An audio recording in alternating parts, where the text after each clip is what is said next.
পরিচালক তথাগত এবং ওর লেখা যেভাবে বুনেছে গল্পটা, আমার প্রথম দিন থেকে আমি তখন জানতাম না ছবিটা আমি পাঠ করবো। প্রথম থেকে আমাকে বলেছিলাম যে এই গল্পটা না খুব খুব কাছের লাগছে, শুনতে খুব ভালো লাগছে। এই যে যাপনটা এখন দেখা যাবে, এটা আমার খানিকটা আত্মজৈবনিক, কারণ এই যাপনটাতে আমি এখনও বাঁচি কিছুটা, যতটা বাঁচিয়ে রাখা সম্ভব। ফলত আমি চেষ্টা করেছি ওটাকে যদি আমি সত্যি পুরোটাতে ওটা ক্রিয়েট করতে পারতাম। আমার আন্তরিক শুভেচ্ছা সবাইকে। আমি রাশের ট্রেলার দেখেছি, ইনফ্যাক্ট দুটো গানও দেখেছি, তথাগত আমাকে পাঠিয়েছিলেন। আর প্রথমেই যাকে বলবো যে কথার এর আগে যেসব ছবি দেখেছি সেখান থেকে মনে হলো যে is in the right track, কারণ আমাদের বাঙালি দর্শকরা ফ্যামিলি গল্প পছন্দ করে এবং এই পর্যন্ত অসম্ভব সুন্দর লাগছে, আর এটা খেতে বটেই। সো আমার খুব হোপ আছে এই ছবি, অনেস্টলি। ব্ল্যাক অ্যান্ড হোয়াইট যে এত কালারফুল হতো মানে বোঝা যাচ্ছে। ব্ল্যাক অ্যান্ড হোয়াইটই তো অ্যাকচুয়ালি কালার। আমরা দেখি ব্ল্যাক অ্যান্ড হোয়াইট, আমরা অ্যাকচুয়ালি তার উপর অনেক কালারটা তো ব্ল্যাক অ্যান্ড হোয়াইট। হ্যাঁ। তো এই ছবিটায় অনেকটা আরাম আছে, মানে অন্যান্য ছবি যেরকম হয় একটা গ্র্যান্ডার, তাতেও গ্র্যান্ডার আছে, হারিয়ে যাওয়ার সময় আছে, অনেকটা আরাম আছে। কাজ করতে গিয়ে কেমন মনে হয়? অপূর্ব। কারণ যেটা হয় কি, আমরা মানে আমি বিশেষ করে ব্যক্তি মানুষটি যেরকম, আমার বাঙালি আমার একটা গর্ব আছে। আমার বাঙালি হওয়ার জন্য বিরাট গর্ব, সে সাহিত্য হোক, তার খাওয়া দাওয়া হোক, সব কিছু।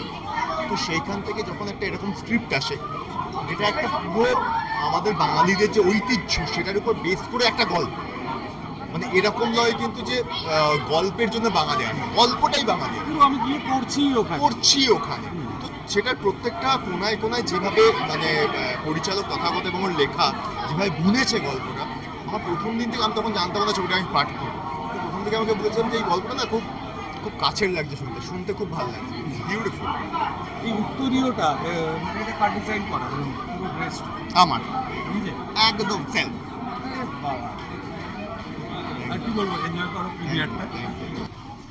আচ্ছা, বিক্রমদা কি টুইনিং হয়ে গেছে দাদার সাথে? আমার সৌভাগ্য। আননোয়িংলি আমরা একটা কালার পরে আছি। আমি দাদাকে কানে কানে বললাম তোমাকে এত ইয়াং এন্ড হট লাগছে, আমরা কমপ্লেক্স খেয়ে আর হয়তো দেখবে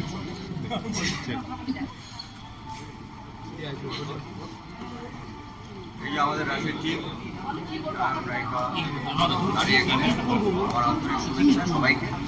আমি রাশের ট্রেলার দেখেছি, ইনফ্যাক্ট দুটো গানও দেখেছি, তথাগত আমাকে পাঠিয়েছিলেন। আর প্রথমেই যাকে বলবো যে কথার এর আগে যেসব ছবি দেখেছি সেখান থেকে মনে হলো যে is in the right track, কারণ আমাদের বাঙালি দর্শকরা ফ্যামিলি গল্প পছন্দ করে এবং এই পর্যন্ত অসম্ভব সুন্দর লাগছে, আর এটা খেতে বটেই। সো আমার খুব হোপ আছে এই ছবি, অনেস্টলি। শুধু ট্রেলার দেখে নয়, আমি ছবিটার সম্পর্কে যারা ছবিগুলোর পেছনে থাকে তাদের কাছ থেকে আলাদা করে শুনেছি, তারা খুব কাজ করে, মানে আমাদের টেকনিশিয়ান তারা ওই ছবিটার সঙ্গে যারা যুক্ত ছিল তারা অনেকেই করেছে, যেটা খুব সুন্দর একটা অন্যরকম ছবি তৈরি করেছে। এবং আমি খুব আশা রাখছি যে আশা করছি যে এই ছবিটা বাঙালি দর্শকরা ভালোভাবে দেবে। এবং এখন একটা ভালো সময় চলেছে যে সময়টায় একটু অন্যরকম ভালো বাংলা ছবি মানুষের হলে গিয়ে দেখছে। আমার আন্তরিক শুভেচ্ছা রাশের এনজয় টিমকে, এবং খুবই ভালো অভিনেতা হয়েছে সেই ছবি। কাস্ট আর্টিস্ট একটা অদ্ভুত, মানে দারুণ লাগছে বলবো না, মানে ওকে যেভাবে লোকে দেখছিল কি হচ্ছে তার থেকে একদম আলাদা।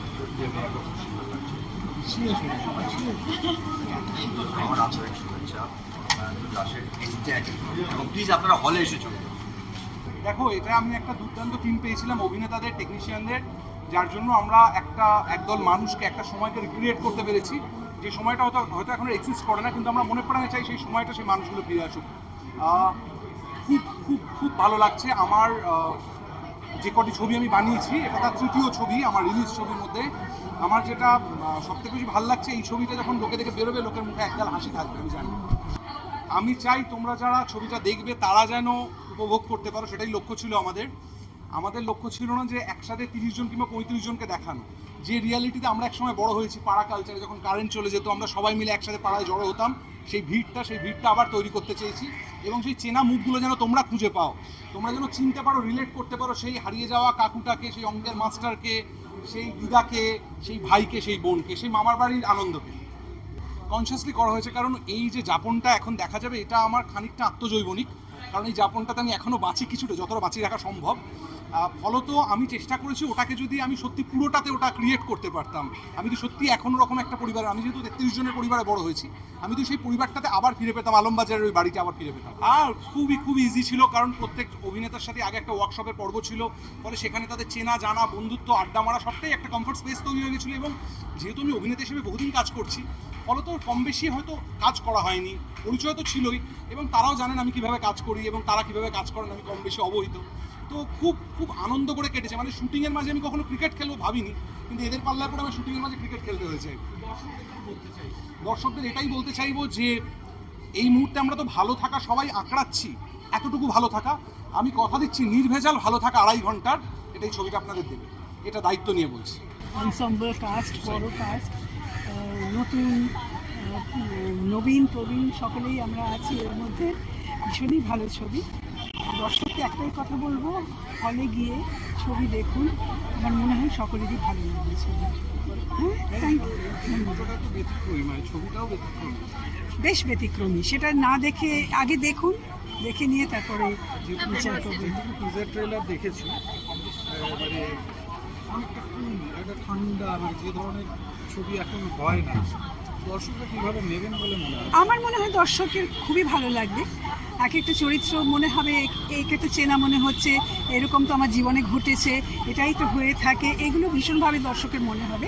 আমার মনে হয় আমাদের ছবি করতে গিয়ে সেটা মনে হয়েছে, অবভিয়াসলি দর্শকেরও মনে হবে। আশা করি সকলেরই ভালো লাগবে।